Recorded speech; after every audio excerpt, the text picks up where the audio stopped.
Hey. Okay, and so I have Michael Tinglin here with me, who is a very experienced designer with many, many years of experience and Michael, well, I'll let you introduce yourself. But I wanted to bring you on. We had a brief time together when I was working or consulting for Fannie Mae many, many years ago. Hmm. I met some really amazing people during that time, and just such a pleasure to work with you. And I learned so much during that time, and I still, we have a mutual friend there too, so talk to him to this day. And I learned so much, got some really amazing work in my portfolio from that experience. So I just wanted to talk to you just as somebody who's very inspirational in the field. You know a little bit about Foster to Tech and how I started Hmm. that, and how I just want to educate people that maybe don't have parents that's in tech and don't know Hmm. anything. When we say UX or product designer, they're like, "What? What is that?" And Hmm. and they probably could benefit from just pursuing something in tech, and they would probably do really well at it. So that's kind of why we're here today. Good. That's great. Thank you, Valerie, for inviting me for this interview. Um, a little bit about myself. So I'm Michael Tinglin. I've been involved in design for over 23 years now. I started my career in luxury retail with Neiman Marcus some years ago.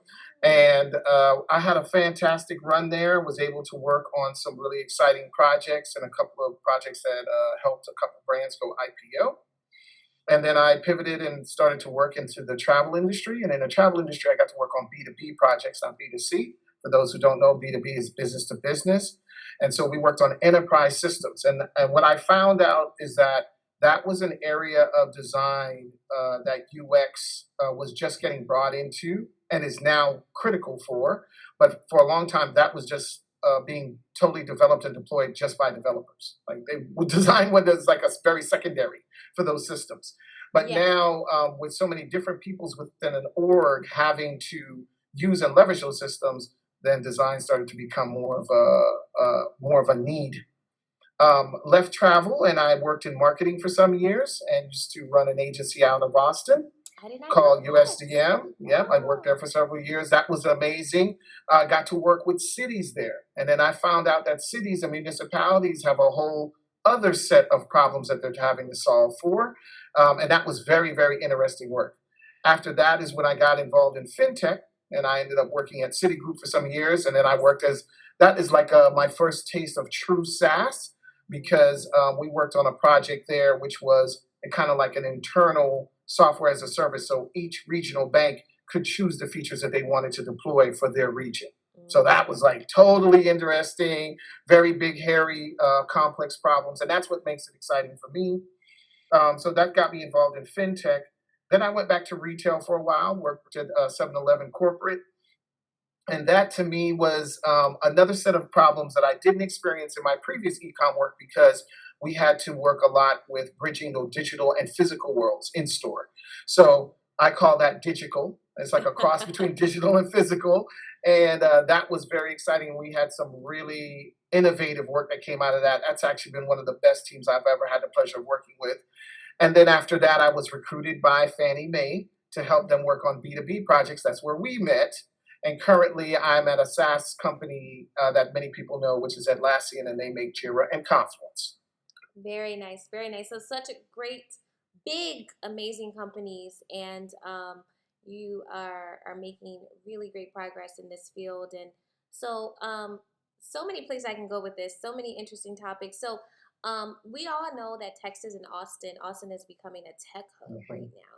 So you Hmm. sound like you've been there for quite some time, or just Oh, yeah. early on before it was considered the tech hub. Talk to me a little bit about how you've seen that evolution and how it's grown to now being considered the second Silicon Valley, and why maybe? Hmm. Yeah, so that's interesting. We will talk about Texas as a whole, and then we'll talk about Austin in Yes. particular. So, Texas as a whole, I came to Texas from New York. I'm from New York originally, and I came here for college. And it was obvious that a state that could turn out, what impressed me with Texas and its education was a state that turned out so many engineers.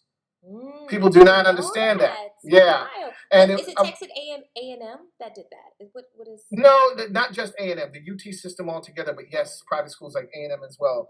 And they were different types of engineers: petrochemical, mechanical, electrical, and computer science. When I moved down here, was starting to get really huge. So Mm. in Dallas, which is where I'm located, they actually had a part of the city that was like a little experiment. It's called Las Colinas, where they wanted to create a tech hub or to bring headquarters here. And at the time, I think database and mainframes were the big deal, and even some chip manufacturers. So just to let you know, when I had first started going to college, we would have recruiters come from Matsushita, Toshiba, and Hitachi, and they had chip fab plants here in Dallas.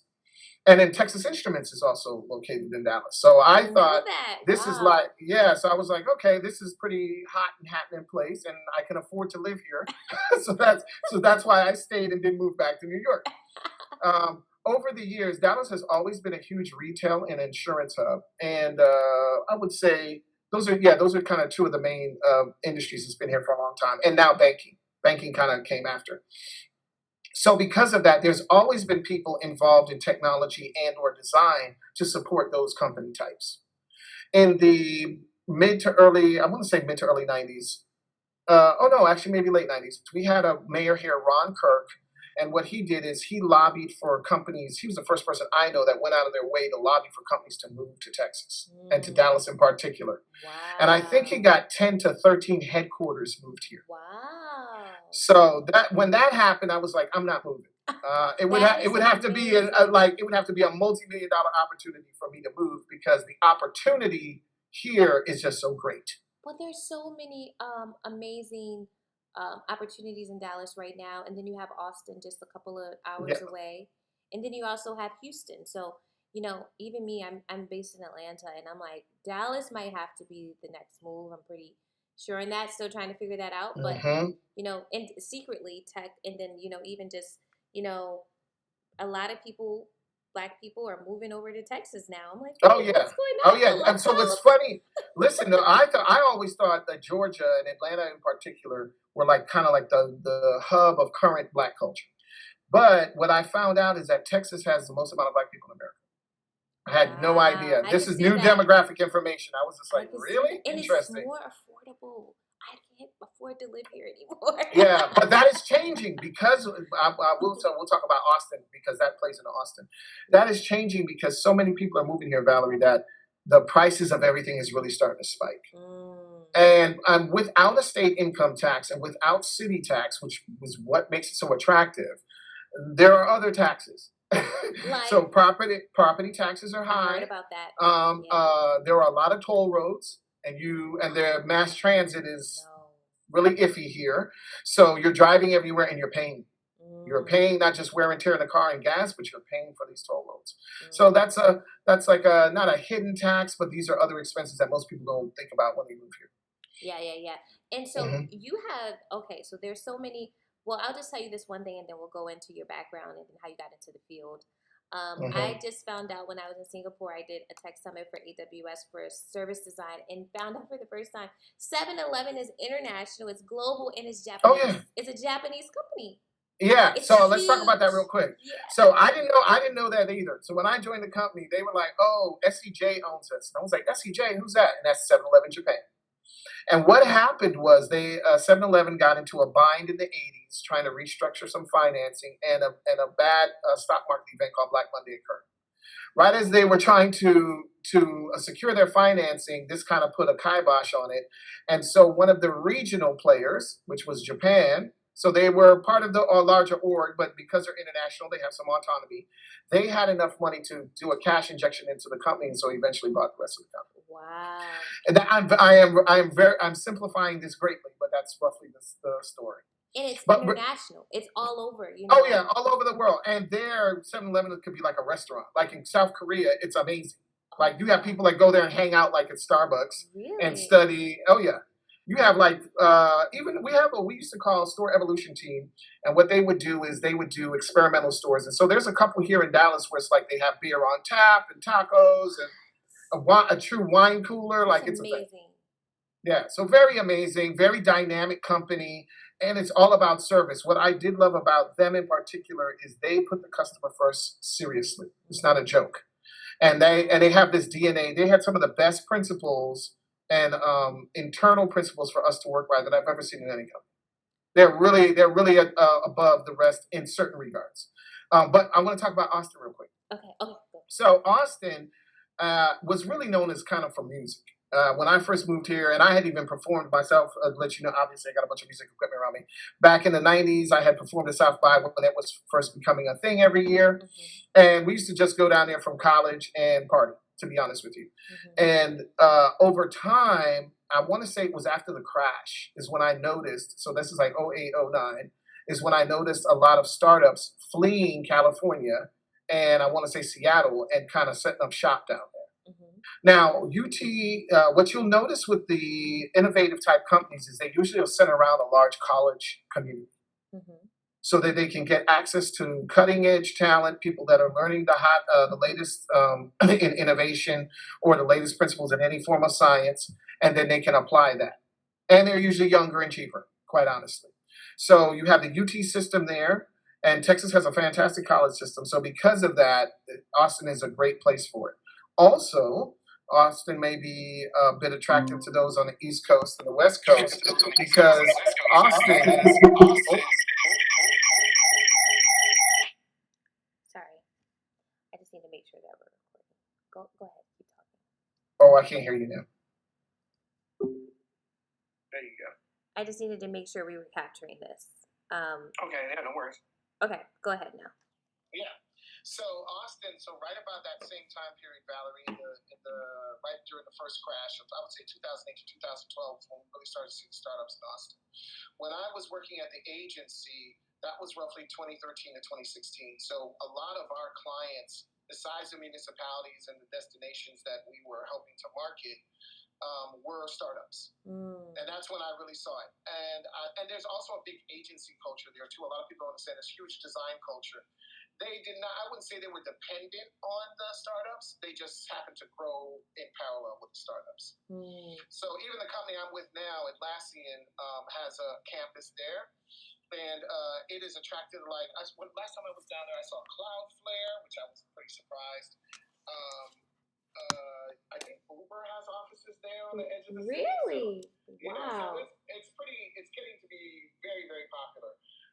It is also probably viewed as, I don't know how true it is, but viewed as the most liberal city in Texas. Austin. Yes. And it's weird because that's the capital. So people usually view Texas as a super red state and everybody's red. Texas is super purple. So with that being said, like I would think most Texans are probably more conservative in some ways and more liberal in some ways than people know. And so that's very attractive to those, especially from the West Coast. And so that's why it was, kind of like the place to go. South by helped to market the city. And I will say when South by added technology and added film, that really Austin went to the next level. Yeah. Before it was just music, right? And as I said, when I performed, it was just music. It was just like that. I want to say to like the mid 2000s. And then as soon as they started to add tech and add film, it's really when you started seeing companies going, we just want to move here. One thing about running an agency out of Austin that I did love, I never had a problem getting the client to come visit. They were dying to come visit. I still haven't been yet. I can't wait to come. Yeah. So I would say the difference, just real quick, if you're thinking about coming, the differences between the several cities, the three to four major cities. So Houston is definitely the most cosmopolitan and international. It's a port city. That makes sense. Austin is probably definitively Texan in character, but somewhat the liberal party that throws a lot of people on the progressive party. San Antonio definitively represents like the real Southwest, so it's Texan, but if you get that the old maybe like New Mexico, Arizona vibe going on down there because it is one of the oldest cities in Texas from the time of Spain owning Texas. And then Dallas is like a wannabe Chicago or New York is the best way to describe it. So it has always been a mercantile capital, a banking center, and an insurance center. So Dallas has always kind of supported the businesses in the other part of Texas, including the oil business, biotech,